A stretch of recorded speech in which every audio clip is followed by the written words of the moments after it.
கிறிஸ்துவுக்குள் அன்பான கர்த்தருடைய பிள்ளைகளை, இன்றைய வேத வசனமும் ஜெபமும் மார்க்கு 16ஆம் அதிகாரம் 17ஆம் வசனம்.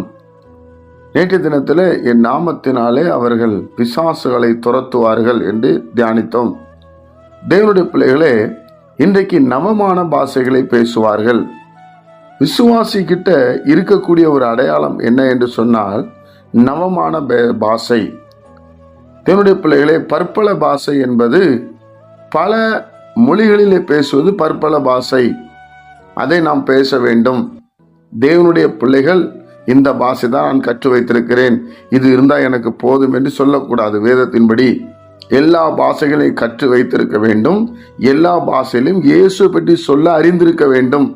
அதனால தான் பற்பல பாஷை அவர் கற்றுக்கொள்ள வேண்டும் என்று விரும்புகிறார். ஆனால் அந்த நவமான பாஷை என்பது அந்நிய பாஷையோடு இணைந்தது.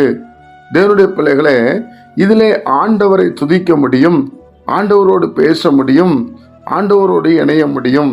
அதனால தான் நவமான பாஷைகளை பேசுவார்கள். இது ஒரு அடையாளம், இது ஒரு பரிசு, இது ஒரு கிஃப்ட். தேவன் நாம் இயேசுவோடு வாழ்வதற்கு, இயேசுவோடு சம்பாஷிப்பதற்கு ஒரு கிஃப்ட் தருகிறார், ஒரு பரிசு தருகிறார். இதற்கு பேர் தான் நவமான பாஷை, அந்நிய பாஷை.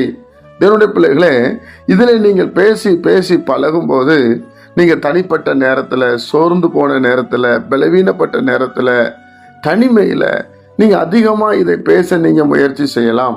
முயற்சி செய்யும் போது உங்களுக்குள்ளே ஒரு பரிசுத்த ஆவியானுடைய ஸ்பிரிட், பரிசுத்த ஆவியானுடைய வல்லமை நம்ம மத்தியில் இறங்குவதை உணர முடியும். தேவையில்லாத குழப்பங்கள் நம்மிடத்துல இருக்காது. தேவனுடைய பிள்ளைகளே, நீங்கள் இப்போ ஒரு பிரச்சனையில் மாட்டிக்கொண்டிருக்கிறீர்கள் என்று சொன்னால், அந்த பிரச்சனையிட்டு வெளியே வர வேண்டும் என்று சொன்னால் உடனே நீங்கள் இந்த நவமான பாஷைகளையும் அந்நிய பாஷைகளையும் பேசலாம். அப்படி பேசும்போது உங்கள் மனதில் ஒரு மன அமைதி இருக்கும். செக் பண்ணி பாருங்க தேவனுடைய பிள்ளைகளே. இல்லை என்றால் பிசாசு நம்ம பிரச்சனைக்குள்ளேயே அமிழ்த்து விடுவான். தேவன் உங்களிடத்துல எத்தனை முறை பேச வந்தாலும் நீங்கள் பிஸியாகவே இருப்பீங்க. உங்களுக்கு ஒரு பிரச்சனையை கொடுத்துருவான். ஏதோ ஒரு பிரச்சனை, அந்த பிரச்சனையை கொடுத்து உங்களுக்கும் தேவனுக்கும் பிரிவை கொண்டு வந்து விடுவான்.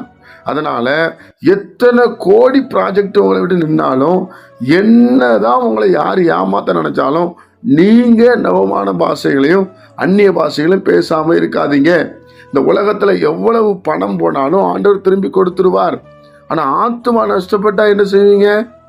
திரும்பி அந்த ஆத்மா ஆண்டவரோடு போவதற்கு முயற்சி செய்யாது. ஐயோ, நான் பாவம் செஞ்சிட்டேன், நான் பாவி என்று ஒரு குற்றப்பற்றோம். தேவனுடைய பிள்ளைகள் தன்னை புதுப்பித்துக் கொள்ள வேண்டும். தேவனுடைய பிள்ளைகளை, இந்த உலகத்தில் உண்டானவைகள் எல்லாவற்றையும் தேவன் மறுபடி தர வல்லமை உள்ளவர். யோபுக்கு எல்லாவற்றையும் திரும்பி கொடுத்தார், இழந்து போனதை. அதனால நாம தேவனோடு வாழ்கிற வாழ்க்கையை ஸ்ட்ராங் படுத்தி கொள்ள வேண்டும். இந்த உலகத்தில் எதுவும் நிரந்தரம் அல்ல, எல்லாம் தேவன் அனுமதிக்காம எதுவும் நடக்கல. அதை மனதில் வைத்து நவமான பாஷைகளை பேசுங்க. ஜெபிப்போமா? பரிசுத்த பிதாவே, உடைய குமாரன் இயேசு கிறிஸ்துவின் நாமத்தில் வருகிறோம். இந்த நாளை நீர் எங்களுக்கு ஆசீர்வதித்து தாரும். கேட்கிற ஒவ்வொரு பிள்ளைகளை ஆசீர்வதியும். நவமான பாஷைகளிலும் அந்நிய பாஷைகளிலும் ஆண்டவரே பற்பல பாஷைகளிலும் பேசுவதற்கு கிருபை செய்யும். கர்த்தராகிய இயேசு கிறிஸ்துவின் மூலம் ஜெபிக்கிறோம் பிதாவே, ஆமென்.